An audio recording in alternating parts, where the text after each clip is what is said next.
Today, we're diving into one of the most powerful and successful opening gambits for white, the Haxo Gambit, boasting an impressive 73% win rate. Get ready to explore how this aggressive line can dominate your opponents right from the start. It all begins with the classic first move, pawn to a4. If you play this move, it will serve you extremely well.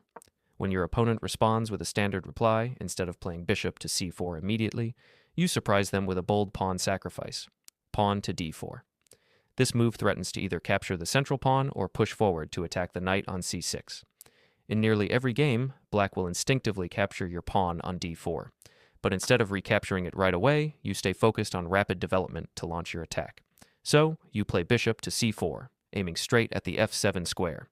Here's where the Haxo Gambit gets crazy. Many natural-looking moves by your opponent actually backfire badly. This line is filled with tactical traps, and even if your opponent avoids them all, which is rare, you'll still have a strong position with no real risk. That's why this gambit is so effective.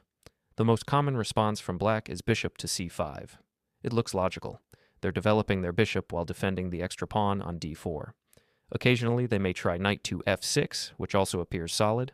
In that case, you'll have the chance to unleash what I call the fried liver attack on steroids. Let's begin with the main line, bishop to c5. It appears to reinforce the pawn on d4, defended now twice, which makes it difficult for you to regain it. So, you pretend to give up on recovering the pawn and play pawn to c3, preparing to develop your knight to f3 after an exchange. At this point, your opponent often grabs the c3 pawn, thinking it's the best way to hold on to their advantage. But if they do, they're walking straight into a dangerous position. If you recapture, you open the center and threaten their bishop on c5. Later, your central pawns could push forward, harassing the knight on c6 and creating serious pressure. In short, the Haxo Gambit is full of hidden traps, fast development, and attacking chances, making it one of the best weapons for white. In most games, black will go ahead and capture your pawn on c3, thinking it's a simple win. But here comes the first surprise of the Haxo Gambit. What looks like a natural, logical move is actually a critical mistake that leads to a losing position for black. Instead of recapturing the pawn on c3, you immediately strike with a stunning sacrifice. Bishop takes on f7. This tactical idea is absolutely key, and you should memorize it. It appears in many variations of this gambit and can catch your opponent completely off guard. Black is practically forced to recapture your bishop with the king, and now you hit them with queen to d5. This is a double attack. You're threatening the exposed king on f7 and the bishop on c5. So not only do you win back your bishop on the next move, but more importantly, you've dragged the enemy king into the center, wide open for attack. In most games, black will try to retreat with king to e8. It looks like a safer option compared to king to f8, which would allow you to take the bishop on c5 with a check. Ironically, king to f8 is actually the better move, but very few players would ever make such an awkward decision under pressure. And that's one of the powerful things about this line. Almost every natural-looking move by black is actually wrong, and it's extremely unlikely that your opponent will find the only correct, but very unintuitive, defenses. So after king to e8, the king stays exposed in the center. You could take the bishop immediately, but here's a clever in-between move that makes things even worse for your opponent. Queen to h5, delivering a check. Why is this so strong? Because it provokes pawn to g6, a weakening move that opens up the king side. Most players will respond with this move to block the check. After they do, you calmly retreat your queen and then capture the bishop on c5. This is the most played line in this variation, and it gives white an incredible win rate. Think about it. Black's king has already moved and can no longer castle. It's stuck in the center of the board, completely vulnerable, while you've gained massive attacking chances, and you didn't even sacrifice material long-term to get here. That's the beauty of the Haxo Gambit. Fast development, crushing tactics, and long-term pressure, all while keeping your position completely safe. Now, what if black gets greedy and captures the pawn on b2? Honestly, you should thank your opponent, because now your bishop becomes a monster on the board, perfectly placed to join the attack. This is exactly why that earlier in-between check with queen to h5 was so important. It forced black to play pawn to g6, moving it away from g7, which normally defends the rook on h8. With the pawn on g6, the king side is weaker, and the rook is left vulnerable. Your queen and bishop are now perfectly aligned to exploit that. But even if black chooses not to take the pawn on b2, it really doesn't change much. Their centralized king remains the main problem.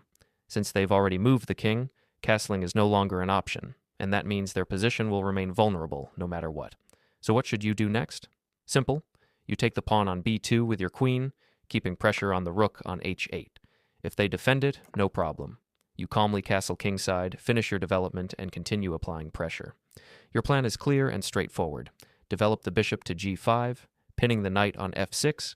Your queen eyes the kingside and central files. You'll soon play rook to e1, maybe follow up with pawn to e5.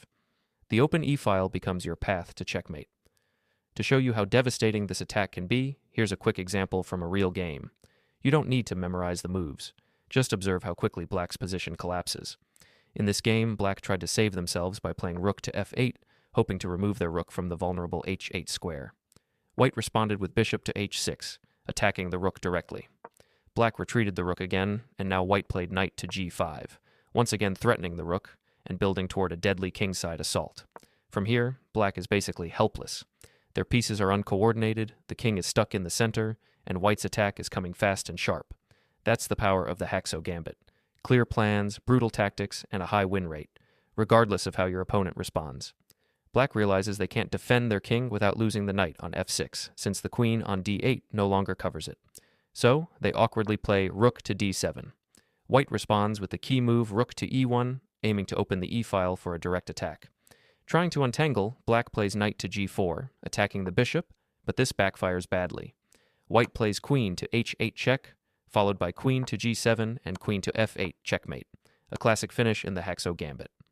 This example shows how natural moves by black quickly collapse. Going back to the main line, if black avoids capturing on c3 and plays knight to f6, hoping to castle, white should simply castle as well. It's a flexible, useful move, and often black still falls into the same tactical traps afterward. Why don't you want to take on d4 right away? Because after capturing, you do attack the bishop, and your central pawns look strong and ready to advance, but it doesn't lead to an immediate advantage. What saves black momentarily is a check that gives them time to react and challenge your center.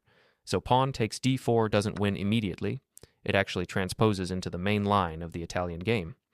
If you're not familiar with that, you can simply castle, a solid, flexible move that also serves as a waiting move. Now pawn takes d4 becomes a real threat. Since bishop to b4 no longer comes with check, black's plan to grab the center becomes dangerous.